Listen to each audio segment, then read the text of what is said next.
Salut, je suis Isa, je viens de Caroline du Sud.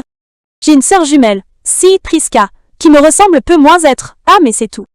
À part ça, nous n'avons rien en commun. Je suis plus terre à terre et détendue.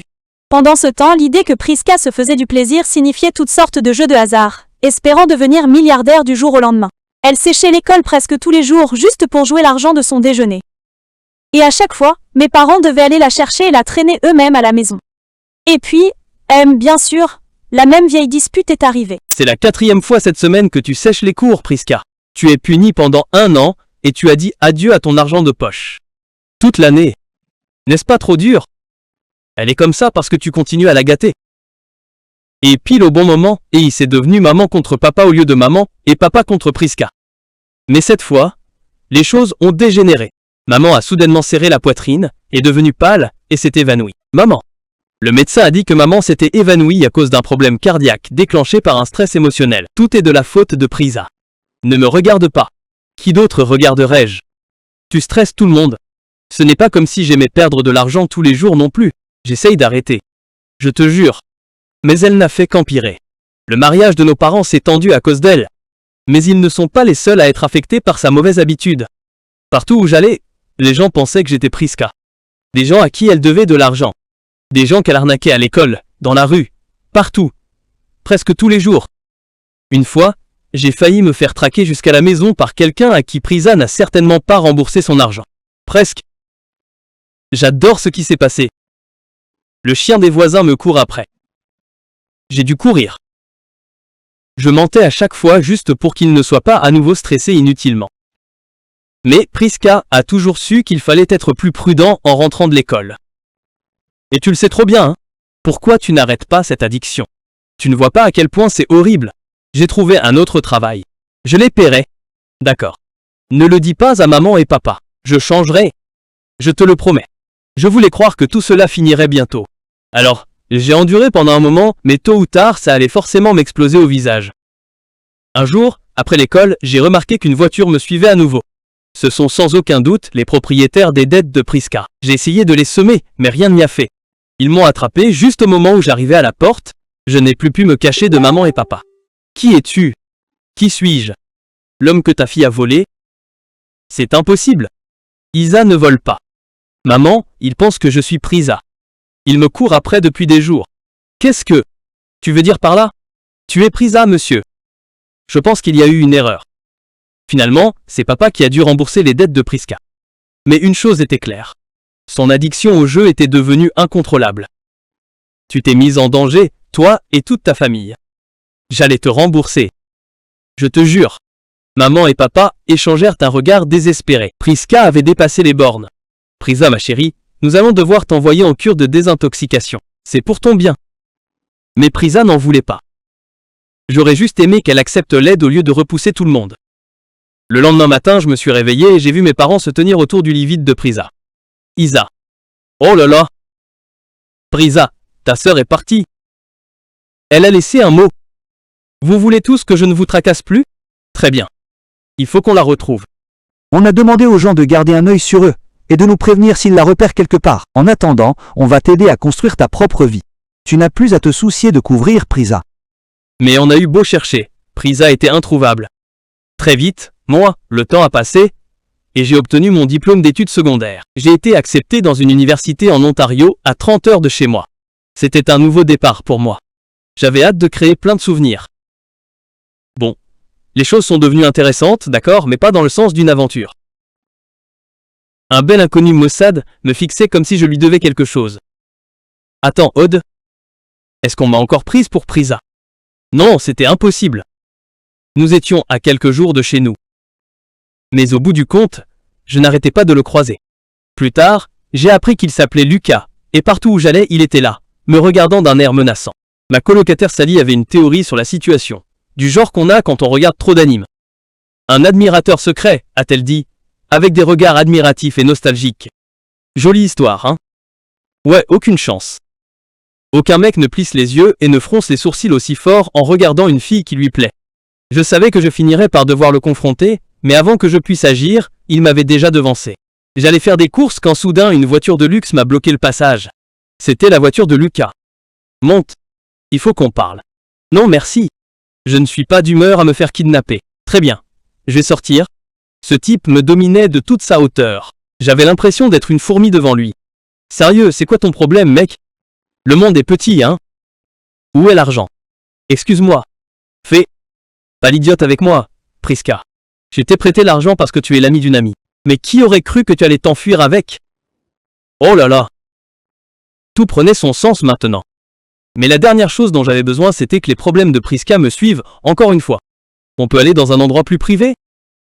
J'avais désespérément envie de lui faire comprendre que j'étais seulement la jumelle de Prisa. Je lui ai donné ma carte d'identité, ma carte d'étudiante et même de vieilles photos de Prisa et moi ensemble. Mais sans l'acheter. T'es une arnaqueuse, Priska. Qui peut dire que tu n'as pas fait semblant? Tu n'as même pas regardé. Très bien. Je vais appeler quelqu'un pour confirmer. Bien essayé. Tu as probablement toute une équipe impliquée dans l'arnaque avec toi aussi. Super. Maintenant, je suis dans un syndicat du crime. Sérieux, qu'est-ce que je suis censé faire? Je n'ai même pas le quart de ce qu'elle te devait. Alors, allons rendre visite à tes parents. Ils peuvent sûrement payer. Non. Pas question que je les entraîne dans ce désastre. Ils sont déjà très inquiets qu'on ne puisse pas retrouver Prisa. S'ils savaient qu'elle était à nouveau lourdement endettée, non. Je trouverai un travail à temps partiel. Donne-moi 5 mois. Je te rembourserai. 5 mois? Pourquoi ça prendrait autant de temps? Eh bien, avec mes cours à l'université, même si j'essayais de prendre 2 emplois à la fois, le salaire moyen ne me mènerait pas bien loin. Plus j'expliquais, plus son visage suffisant de gosse de riche se tordait en une expression hilarante de confusion. Ça peut être vrai. Je viens de mettre une affiche pour une femme de ménage avec un salaire de départ d'au moins le double de ce montant. Ouais, si tu le sais si bien.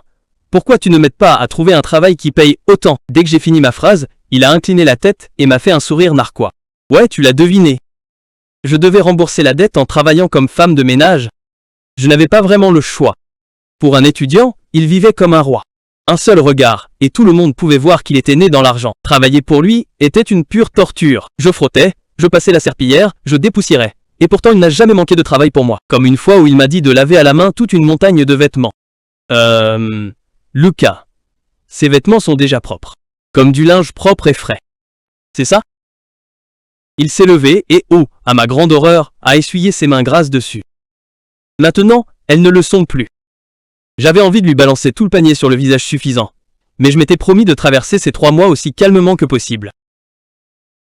Puis un jour, les choses ont pris une tournure inattendue quand je suis arrivé au travail comme d'habitude et que je l'ai trouvé dans la cuisine en train de se préparer une simple tasse de thé.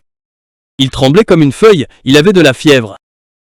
Tu sais, les hôpitaux existent, non? J'ai déjà pris une pilule. Je vais vivre. La cuisine a besoin d'être nettoyée, au fait. Waouh! Même dans cet état, t'es toujours un con. Peut moins être que si tu es gentil avec moi pour une fois, tu iras mieux. J'avais envie de laisser ce type arrogant tranquille. Vraiment. Mais quand j'ai regardé et que j'ai vu à quel point il avait l'air vulnérable, je n'en ai pas eu le cœur. Je jouais à l'infirmière, et je ne savais même pas pourquoi.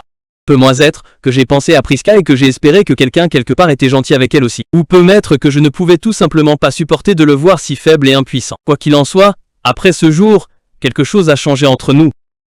Il a commencé à être gentil. Il me donnait moins de travail, et se joignait même à moi pour m'aider. On s'amusait même à regarder des films et à discuter ensemble.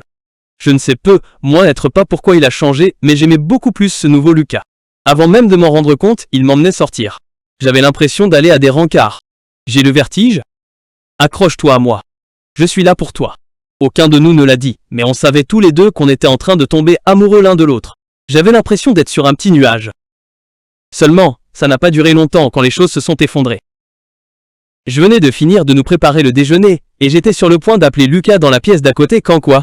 Priska te devait de l'argent aussi? Mec, c'est nul. J'aimerais pouvoir t'aider, mais je n'ai pas trouvé Priska non plus. Quoi?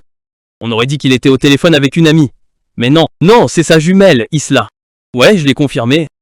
Mon cœur s'est serré dans mon ventre. Il savait depuis le début que j'étais à Prisa et il m'a quand même fait travailler pour rembourser sa dette. J'ai reculé d'incrédulité et j'ai heurté le mur avec un bruit sourd. Lucas a sursauté au bruit et a rapidement raccroché le téléphone. J'ai entendu un bruit sourd. Ça va? Je l'ai regardé avec toute ma fureur.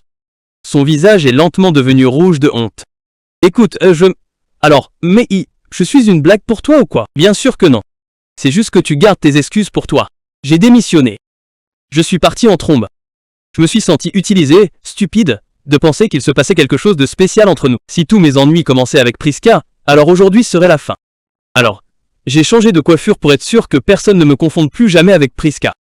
Je me suis plongé dans mes devoirs scolaires, et j'ai évité Lucas à tout prix, allant même jusqu'à bloquer son numéro. Ça me faisait mal, de faire comme si de rien n'était, et de reprendre ma vie normale. Pourtant, j'étais convaincu que c'était comme ça que les choses devaient se passer, jusqu'au jour où ma vie tranquille a de nouveau été bouleversée. Sally s'est approchée de moi, l'air un peu mal à l'aise. Isa, quelqu'un est là pour te voir. Si c'est Lucas, je ne sais pas. Non, elle te ressemble. Comme toi, avant d'avoir les cheveux roux. Priska. Salut Sorette.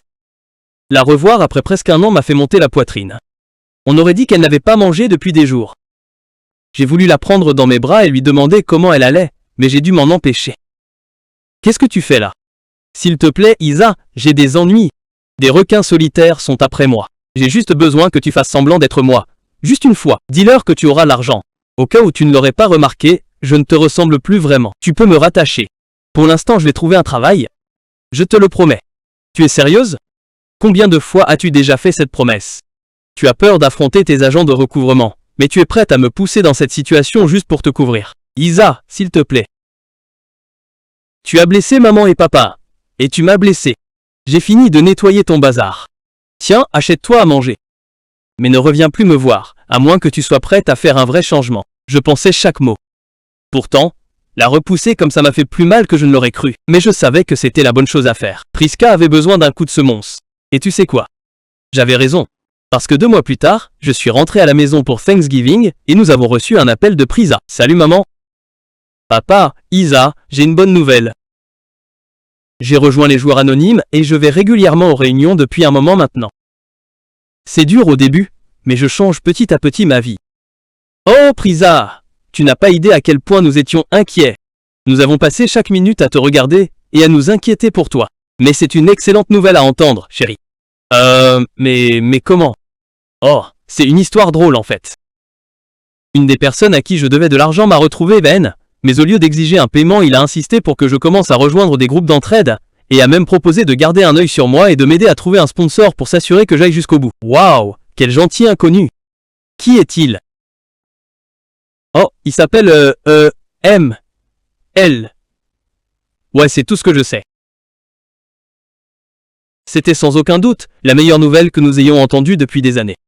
Mais une question me trottait dans la tête. Qui était ce ML? J'avais le sentiment que je le connaissais peu moins être déjà. Quand je suis revenu au dortoir après Thanksgiving, une surprise m'attendait. Lucas essayait toujours de me joindre, et cette fois, je ne l'ai plus évité. Isa, je suis venu m'excuser. Je suis vraiment désolé, Isla. J'aurais dû te dire plus tôt que je savais déjà que tu n'étais pas Priska, mais j'avais peur que tu partes.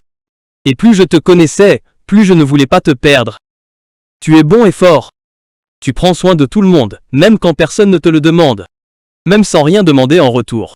Et si tu me laisses faire, je veux être celui qui prend soin de toi pour une fois. Eh bien, je suppose que je te dois un merci pour ce que tu as fait pour Priska. Attends, quoi? Ouais, Priska n'est pas une menteuse très convaincante, ML. Merci pour ta gentillesse.